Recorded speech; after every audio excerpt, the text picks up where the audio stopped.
এই বয়সে পায়ের রিক্সা চালায় আনতে তো খুবই কষ্ট, আমি জানি। আজকে সারাদিন চালাইছেন?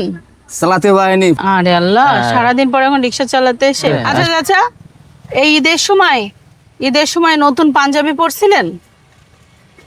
না। আপনার একটা গিফট দিব, গিফটটা দাও। এই দেখেন, এটা আপনার জন্য। হ্যাঁ, দেখেন এর মধ্যে একটা লুঙ্গি আছে, তারপরে হচ্ছে একটা স্যান্ডো গেঞ্জি আছে, আর একটা পাঞ্জাবি আছে। হ্যাঁ, পাঞ্জাবি আছে, এটা আপনাকে দিলাম আমি। আচ্ছা, রিক্সার কি করা যায় এটা দেখতেছি, আপনি এটা নেন আগে, আপনার গিফট আপনি নেন। আচ্ছা, নেন। আপনি দিলেন আমার খুব ভালো লাগে। না, ভালো লাগবে না, এটা ভালো লাগার না, আগে আপনি এটা পরে নামাজ পড়তে যাবেন, তখন আমার ভালো লাগবে।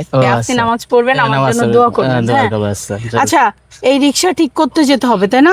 আমি স্বামীকে আপনার সাথে পাঠাচ্ছি রিক্সা ঠিক করতে। স্বামী, কোথায় এটা ঠিক করা যায়? সামনে দোকান আছে?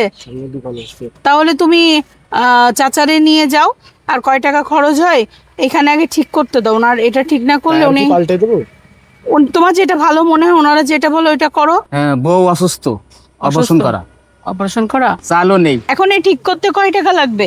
ঠিক করতে 9 টাকা লাগবে। এটা মোটর দিয়ে লাগাতে হবে, আমার খুব কষ্ট হয়, পা পা লেগে যায়। এই রিক্সায় মোটর লাগাবেন? আচ্ছা শুনেন, মোটরের দাম তো অনেক। হ্যাঁ, আমি চেষ্টা করব আপনার মোটরের টাকাটা রেডি করে আপনাকে একটা মোটর লাগাই দিতে। হ্যাঁ, এটা আমি অবশ্যই আপনাকে অনেক চেষ্টা করব যে এই জিনিসটা দিলে তো অবশ্যই আপনার তো এই বয়সে পায়ের রিক্সা চালায় আনতে তো খুবই কষ্ট, আমি জানি। তোমার সঙ্গে পরিচয় হয়ে আমার ভালো লাগলো। আমারও অনেক ভালো লাগলো। আমি ভাবছি ওখানে নিয়ে যাবা, দোকানে নিয়ে যে এখন চাকা পাল্টাতে হয় না কি পাল্টাতে, এটা তুমি ওনাকে হেল্প করবা। ঠিক আছে। আর এখানে মোটর লাগাতে কত টাকা কি খরচ হয় এটাও বিস্তারিত তুমি অন্য জায়গায়, মানে যারা লাগায় তাদের কাছ থেকে শুনে আসবা। ঠিক আছে, আপনি ভালো থাকেন, দোয়া করে আপনার জন্য। আচ্ছা আচ্ছা, আপনি আমার জন্য দোয়া করবেন। হ্যাঁ, ভালো থাকবেন। আসসালামু আলাইকুম। ওয়ালাইকুম সালাম।